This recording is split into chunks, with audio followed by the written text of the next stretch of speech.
தீபாவளினா பளிச்சுன்னு ஞாபகத்துக்கு வர்றது பட்டு, பட்டாசு, பலகாரம். பலகாரம்னா ஞாபகத்துக்கு வர்றது மந்த்ரா கடலை எண்ணெய். அபார ருசி, ஆரோக்கியமான உடல் நலம். தீபாவளி அன்னைக்கு மட்டும் இல்ல, என்னைக்குமே கிச்சன்ல இருக்க வேண்டியது மந்த்ரா கடலை எண்ணெய் தான்.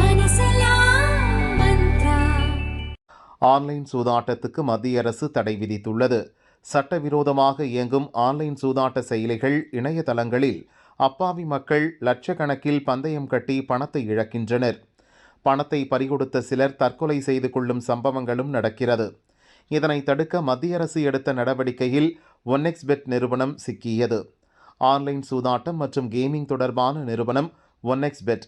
இது ஐரோப்பிய நாடான குரசோவாவில் பதிவு செய்யப்பட்டு இயங்கி வந்தது. இந்தியாவிலும் செயல்பட்டு வந்தது. மொபைல் ஆப் மூலம் பல்வேறு விளையாட்டுகளில் பந்தயம் கட்ட அனுமதிக்கிறது. இந்த நிறுவனம் இந்தியாவில் பண மோசடியில் ஈடுபட்டதாக வழக்கு பதியப்பட்டது. சட்டவிரோத பணப்பரிமாற்ற தடுப்புச் சட்டம் 2002 கீழ் இந்த வழக்கை அமலாக்கத்துறை விசாரித்து வருகிறது. சூதாட்ட நிறுவனத்துக்கு பிரபலங்கள் சிலர் விளம்பரம் செய்து அதற்கு கட்டணம் பெற்றது விசாரணையில் தெரிய வந்தது. கிரிக்கெட் வீரர்களான யுவராஜ் சிங், சுரேஷ் ரெய்னா, ராபின் உத்தப்பா, ஷிகர் தவான், நடிகர்கள் சோனு சூட், மிமி சக்கரவர்த்தி, அங்குஷ் ஹஸ்ரா உட்பட பல பிரபலங்களை அமலாக்கத்துறை விசாரித்தது.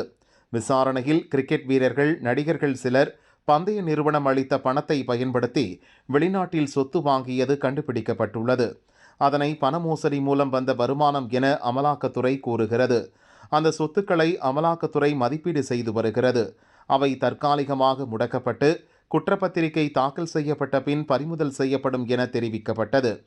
இந்த நிலையில் முன்னாள் கிரிக்கெட் வீரர்கள் சுரேஷ் ரெய்னா, ஷிகர் தவானின் 11 கோடி ரூபாய் மதிப்புடைய சொத்துக்களை அமலாக்கத்துறை முடக்கியுள்ளது. இதில் ஷிகர் தவானுக்கு சொந்தமான 4.5 கோடி மதிப்பிலான அசையா சொத்துக்களும், சுரேஷ் ரெய்னாவுடன் தொடர்புடைய 6.64 கோடி மதிப்பிலான மியூச்சுவல் ஃபண்ட் முதலீடுகளும் அடங்கும். விசாரணையில் சுரேஷ் ரெய்னா மற்றும் ஷிகர் தவான் இருவரும் சூதாட்ட நிறுவனங்களுடன் ஒப்பந்தம் செய்து விளம்பரப்படுத்தியது தெரிய வந்துள்ளது.